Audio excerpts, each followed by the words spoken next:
किस पे किया था? कल हमने पढ़ा था वैद्युत फ्लक्स पे हमने न्यूमेरिकल भी किए थे ना।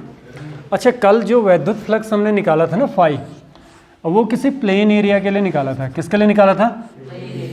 प्लेन एरिया के लिए निकाला था। इसमें दो कंडीशन होनी चाहिए। कल हमने फ्लक्स का एक फॉर्मूला बताया था, ई डॉट एस या ई डॉट ए, एक ही बात है। ये कल हमने लिखा था ई डॉट एस या ई डॉट ए, जहाँ पे ई क्या होता है? इस पर वैद्युत क्षेत्र होता है। किस पर भाई?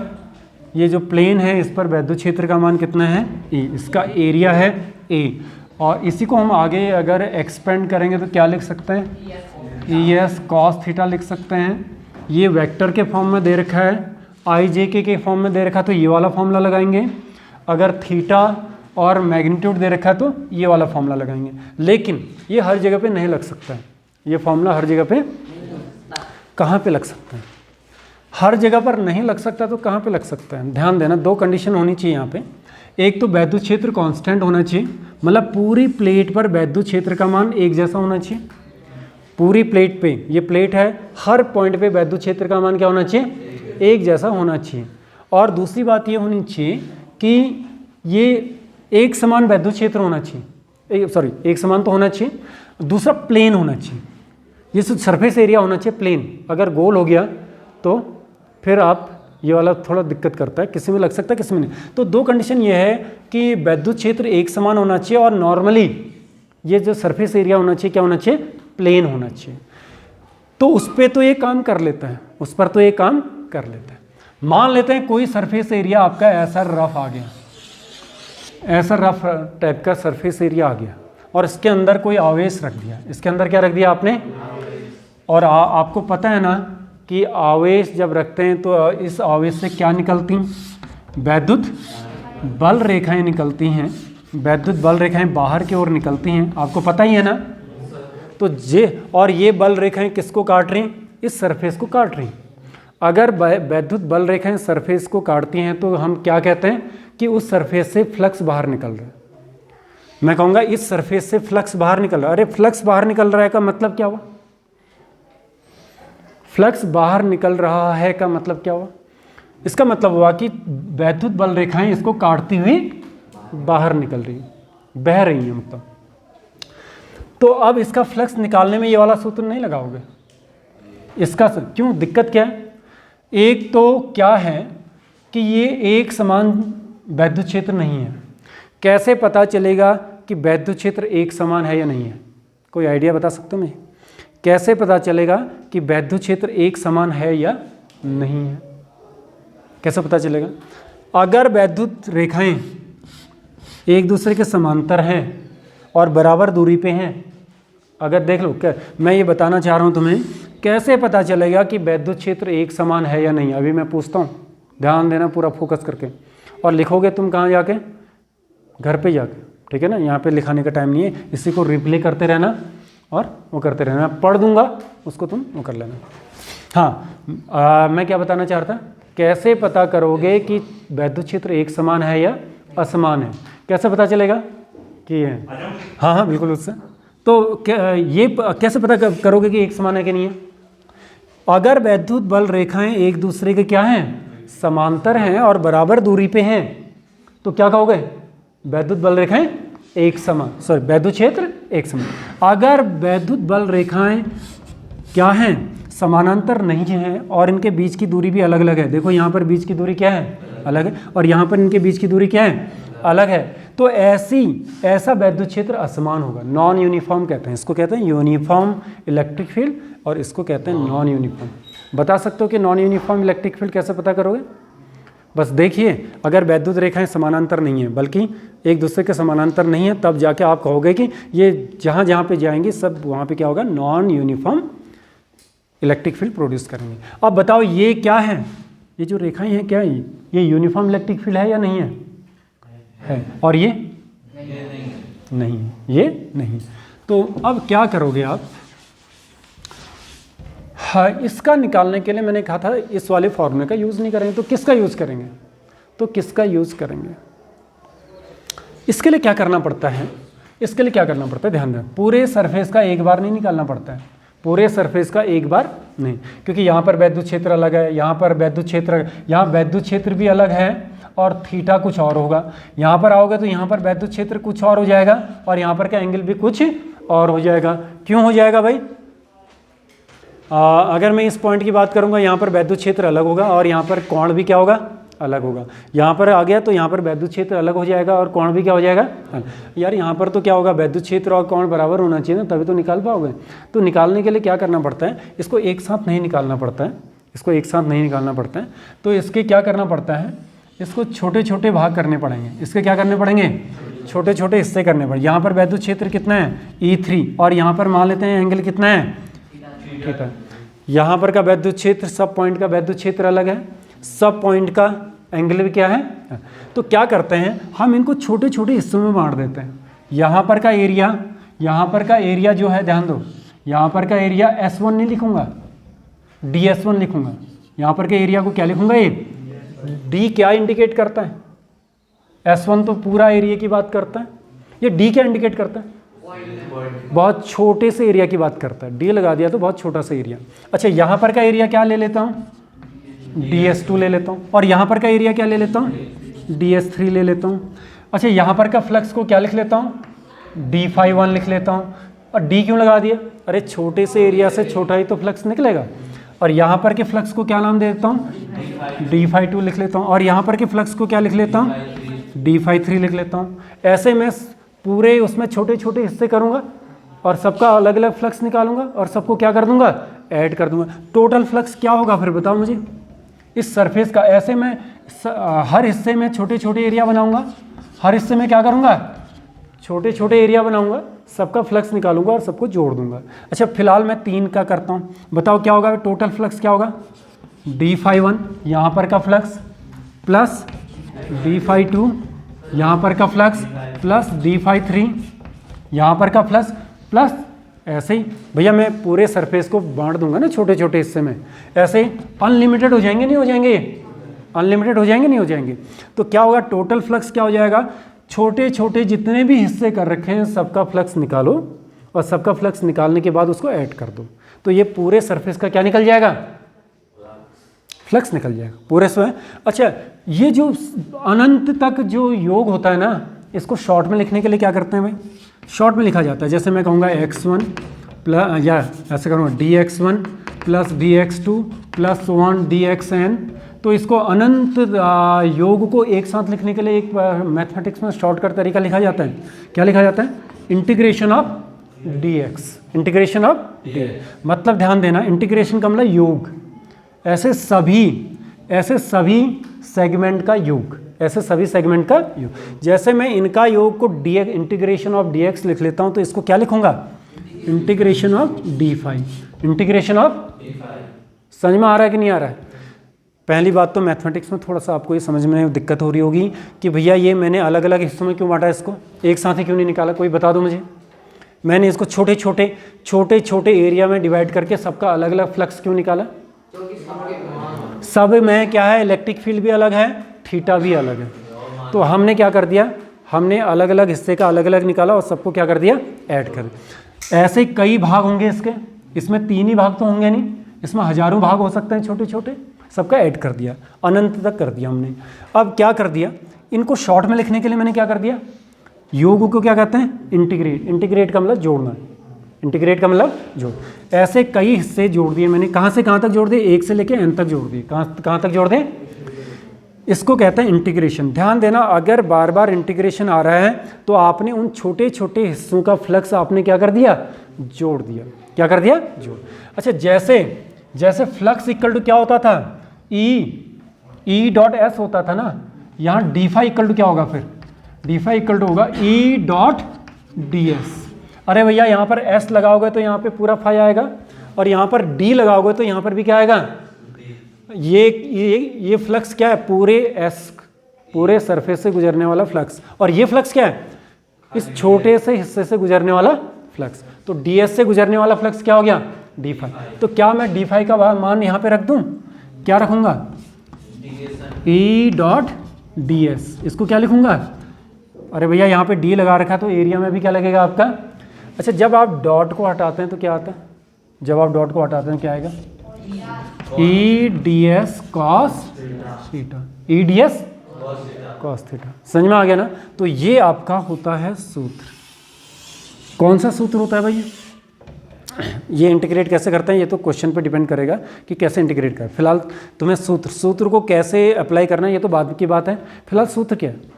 सूत्र है कि इर्रेगुलर सरफेस, अनियमित सरफेस से निकलने वाला जो फ्लक्स होता है वो अब ई डॉट एस नहीं यूज़ करेंगे, बल्कि उसमें यूज़ करेंगे इंटीग्रेशन ऑफ डी फाई या integration of E dot d S या integration of E d S cos theta.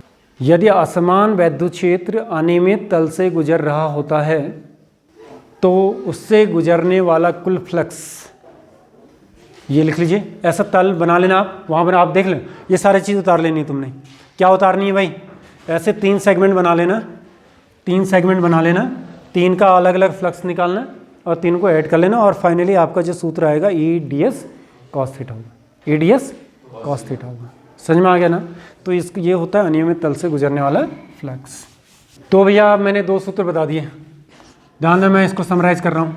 ये जो आपका है ये यूनिफॉर्म है, इससे ये समतल है और एक समान वैद्युत क्षेत्र है, और ये क्या है, इर्रेगुलर है और यहाँ से वैद्युत क्षेत्र निकल रहा है, वैद्युत बल रेखाएं निकल रही हैं। इसके लिए सूत्र, इसके लिए टोटल फ्लक्स सीधा निकाल देना, ई डॉट क्या होगा, S, A phi equal to E dot S सीधा निकाल सकते हो आप, ई एस कॉस थीटा। हाँ, इसके लिए क्या करोगे, इसके लिए सीधा सूत्र लिख लेंगे।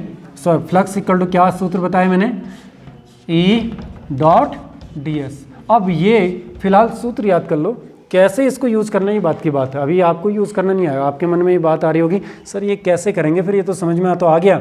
आपने छोटे छोटे हिस्सों में बांटा और सबको क्या कर दिया आपने, एक हिस्से का फ्लक्स निकाला, फिर उसको आपने इंटीग्रेट कर दिया, उसको क्या कर दिया आपने, इंटीग्रेट कर दिया। तो इससे क्या निकलेगा, टोटल फ्लक्स निकलेगा, पूरे सरफेस से गुजरने वाला फ्लक्स निकलेगा। लेकिन निकालेंगे कैसे, ये बात की बात है। इसको आप ऐसे भी लिख सकते हो, कैसे लिख सकते हो भाई, ई डी एस कॉस थीटा। कभी कभी ना इसको ऐसे गोल बना देते हैं, वो क्लोज सरफेस का होता है, इस पर ज़्यादा ध्यान मत देना अभी।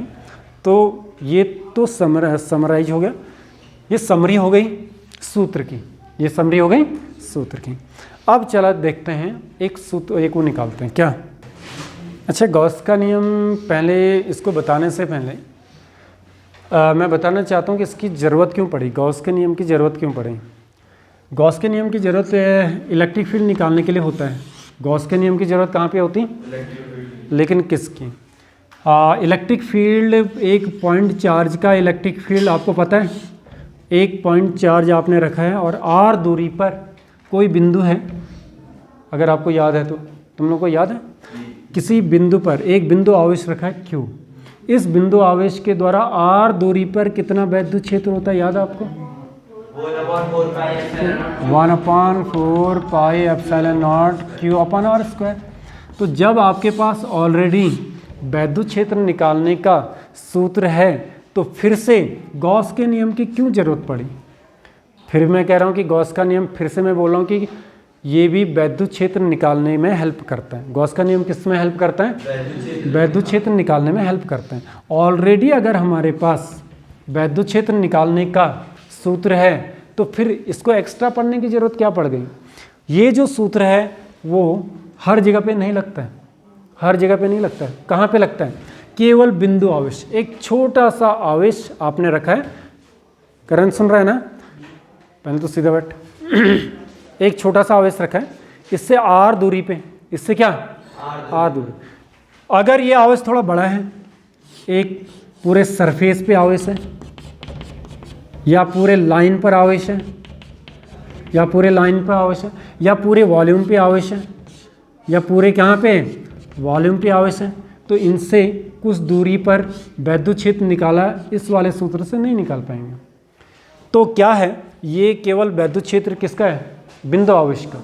अगर आप चाहते हैं कि यार आवेश एक बिंदु पे नहीं है, एक बड़े से एरिया पे है, ये पूरे एरिया पे आवेश है और इस एरिया के कारण से यहाँ पे वैद्युत क्षेत्र निकालिए, तो आप ये वाला सूत्र नहीं लगाएंगे, उसका सूत्र क्या होता है, डिफरेंट होता है।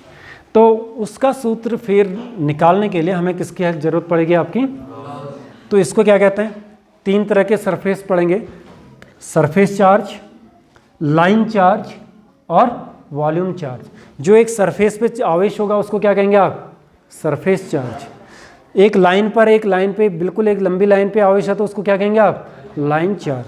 और एक वॉल्यूम पर, एक बड़े से वॉल्यूम पे चार्ज रखा है तो उसको क्या कहेंगे आप? Volume charge. और एक पॉइंट पे रखा है तो उसको क्या कहेंगे आप?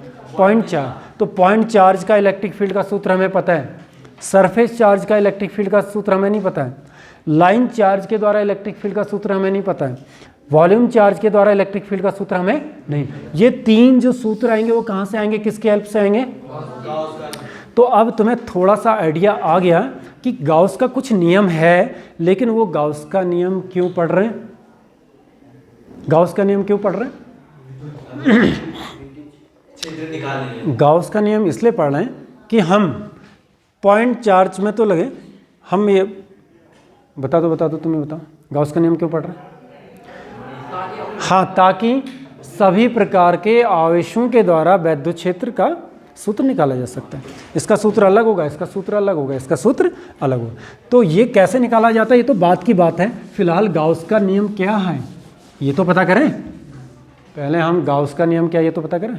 अब गाउस का नियम है क्या, देख लो। गाउस का नियम ये है कि एक बंद पृष्ठ है, मान लेते हैं हमारे पास क्या है, एक क्लोज सरफेस है। क्लोज सरफेस कैसा भी हो सकता है, ये भरी हुई फुटबॉल है, ये पिचकी हुई फुटबॉल है। जब हवा निकाल देते हैं तो सरफेस थोड़ा टेढ़ा मेढ़ा हो जाता है। ये हवा भरी होगी तो पूरा सरफेस भरा हुआ गोल होता है। तो बंद पृष्ठ है, बंद पृष्ठ समझ रहे हैं ना? बंद पृष्ठ का मतलब क्या है, जैसे फुटबॉल है तो चारों ओर से बंद है। कटोरा है, क्या वो बंद पृष्ठ है? नहीं, कटोरा बंद पृष्ठ नहीं है। तो फुटबॉल है, बंद पृष्ठ है।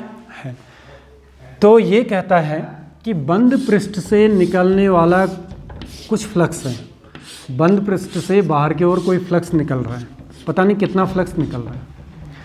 इससे मान लेते हैं कितना फ्लक्स निकल रहा है। इसके अंदर आवेश रखा है कितना? Q। ध्यान दो, ये एक बंद पृष्ठ है, इस बंद पृष्ठ से कितना फ्लक्स निकल रहा है भाई? फ्लक्स निकलने का मतलब क्या निकल रहा है? वैद्युत बल रेखा ही निकल रही। अच्छा, इसके अंदर कितना आवेश रखा है? तो गाउस का नियम ना इस फ्लक्स को और इसको, इसके बीच में संबंध बताता है। तो क्या बताता है? किसी बंद पृष्ठ से निकलने वाला कुल फ्लक्स, ध्यान दो, किसी बंद पृष्ठ से निकलने वाला कुल फ्लक्स इक्वल टू होता है 1/ε0 टाइम्स ऑफ चार्ज। और ये चार्ज किसके अंदर होना चाहिए? बंद पृष्ठ के अंदर। अब मैं अगर समरी बताऊं तो कैसे बताऊंगा कि इस नियम के अनुसार जो आपने लिखना है, क्या लिखोगे? अब इस गाउस के नियम के अनुसार किसी बंद पृष्ठ से निकलने वाला कुल फ्लक्स उसके अंदर निहित आवेश का कितना गुना होता है? 1/ε0 टाइम्स, या इतना गुना होता है। लिख लोगे? तो ये जो गाउस का नियम है किस को रिलेट करता है? किसी बंद पृष्ठ से निकलने वाला फ्लक्स और उसके अंदर कितना आवेश है, इन दोनों को रिलेट करता है। ये एप्सिलॉन क्या होता है? एप्सिलॉन एक ना मीडियम की प्रॉपर्टी को बताता है, वैद्युत क्षेत्र का नेचर बताता है, ठीक है ना? उसका हर मीडियम का ε0 क्या होता है? अलग अलग होता है। फ्री स्पेस का कितना बताया था भाई मैंने? ε0 फ्री स्पेस मतलब हवा या निर्वात। अगर आवेश हवा या निर्वात में रखा है तो तब यहाँ पे ε0 लगाते हैं। तो 8 पॉइंट क्या होता है? 8.85 या 87 इंटू 10⁻⁻12, इसका यूनिट भी आप निकाल सकते हैं, ठीक है ना? तो ये होता है गाउस का नियम। स्टेटमेंट आप लिख लोगे, समझ में आ गया ना? कल की डेट में मुझे पूरा स्टेटमेंट चाहिए इसका। क्या करोगे, कैसे पढ़ोगे? बस उसको देखते रहना है, जो मैं बोल रहा हूँ इसको कल तक आ जाएगा। ये कल की वीडियो मैंने डाल दी है, नहीं देखी तुमने? हैं? किस में डाल रखा? धामी क्लासेस डायरेक्ट करके तो नहीं आ रहा है, कल भेजा था। चलो लिंक भेज दूंगा, मैं लिंक भेज दूंगा उसको क्या करना, सब्सक्राइब भी करना तुमने। गॉसियन सरफेस या गॉसीय तल, इसको हिंदी में बोलते हैं गॉसीय तल। जो आपने बंद पृष्ठ खींचा था ना, बंद पृष्ठ खींचा था ना, उस बंद पृष्ठ को ही क्या कहते हैं, गॉसी तल। बार बार आप यूज़ करेंगे गॉसियन सरफेस या गॉसी तल होता क्या है, तो आपको थोड़ा बहुत इसके बारे में पता होना चाहिए कि गॉसी तल हम कैसे ड्रॉ करते हैं। जब भी आपने गॉस का नियम लगाना पड़ेगा तो आपने सबसे पहले गॉसीय तल को बनाना पड़ेगा। वो काल्पनिक होता है, वो क्या होता है, एक तरह से काल्पनिक होता है। किस प्रकार के गॉसी तल बनाएंगे, नॉर्मली आपके यहाँ पर तो दो ही प्रकार के तल होते हैं। एक होता है ये गोलीय गॉसियन तल आप यूज़ करते हैं, और दूसरा आप क्या यूज़ करते हैं यहाँ पे, सिलेंड्रिकल। दूसरा क्या यूज़ करते हैं,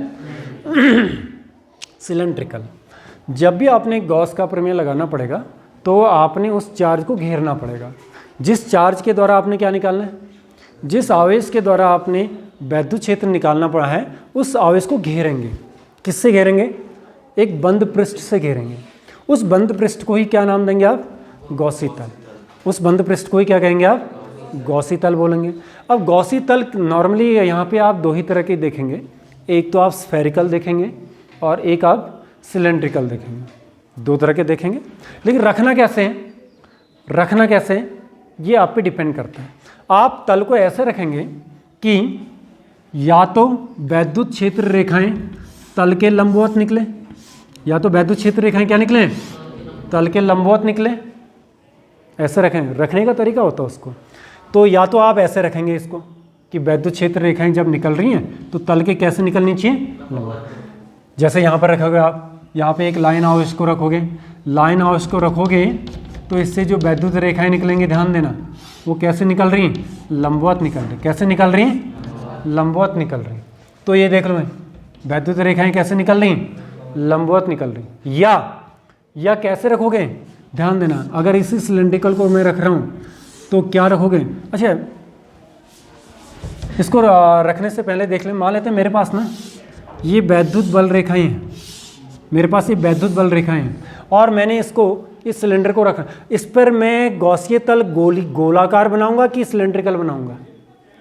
अगर आप कहो कि ये सर आपके पास ना वैद्युत बल रेखाएं हैं और इसमें मैंने ये गॉसियन सरफेस प्लॉट करना है, इसमें मैंने गॉसियन सरफेस प्लॉट करना है, तो किस तरह का सरफेस सही रहेगा, ये स्फेरिकल सही रहेगा कि सिलेंड्रिकल सही रहेगा।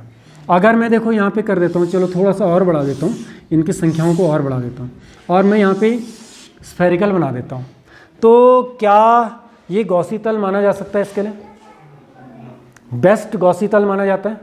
क्यों नहीं माना जाएगा? यहाँ पर की रेखाएं तो लंबवत हैं, लेकिन यहाँ पर की रेखाएं लंबवत, यहाँ पर की रेखाएं लंबवत। तो अगर आपके पास इस प्रकार का कोई क्या है, इस प्रकार का कोई क्या है, वैद्युत बल रेखाएं हैं, तो ये गोलाकार नहीं रख सकते। हाँ, इसमें सिलेंड्रिकल रख सकते हो। कैसे रखोगे, ये देख लो, सिलेंड्रिकल रख सकते हो। ये क्यों रखा भाई, सिलेंड्रिकल क्यों रखा? मैंने कहा था गॉसी तल में कैसा तल होना चाहिए, या तो वैद्युत बल रेखाएं लंबवत होनी चाहिए या वैद्युत बल रेखाएं तल के समानांतर होनी चाहिए। या तो वैद्युत बल रेखाएं सरफेस की क्या होनी चाहिए, लंबवत होनी चाहिए, या वैद्युत बल रेखाएं सरफेस की क्या होनी चाहिए, समानांतर होनी चाहिए। तो यहाँ पर देख लो, यहाँ पर जो वैद्युत बल रेखाएं हैं सरफेस के क्या हैं, समानांतर हैं। क्या है, समानांतर हैं। तो ये सिलेंड्रिकल सरफेस को आप यहाँ पे गॉसी तल, इसको गॉसी तल नहीं मान सकते। क्यों नहीं मानेंगे भाई, इसको गॉसी तल क्यों नहीं मानेंगे? यहाँ पर तो ठीक है लंबवत दिख रही है, लेकिन इसको नीचे वालों को देखोगे तो ये लंबवत नहीं है, ये यहाँ पे लंबवत नहीं है। यहाँ पर देखोगे तो क्या होगा, देखो ये रेखा और ये रेखा एक दूसरे के समानांतर हैं, और ये जो तल है ना, ये वाला तल, ये वाला तल वैद्युत रेखा क्या है, लंबवत है। तो देखो क्या गॉसी तल को रखने का तरीका क्या है। आप एक वन वर्ड में बोलोगे तो क्या बोलोगे, मैंने किसी वैद्युत क्षेत्र में कोई गॉसी तल बनाना है, तो वो गॉसी तल कैसा होना चाहिए, या तो वैद्युत रेखाएं तल के क्या होनी चाहिए, समानांतर होनी चाहिए, या वैद्युत बल रेखाएं क्या होनी चाहिए, लंबवत होनी चाहिए। तो ये गॉसीय तल की क्या है, प्रॉपर्टी है। ठीक है, चलो जी, कल देख लेना इसको पूरा।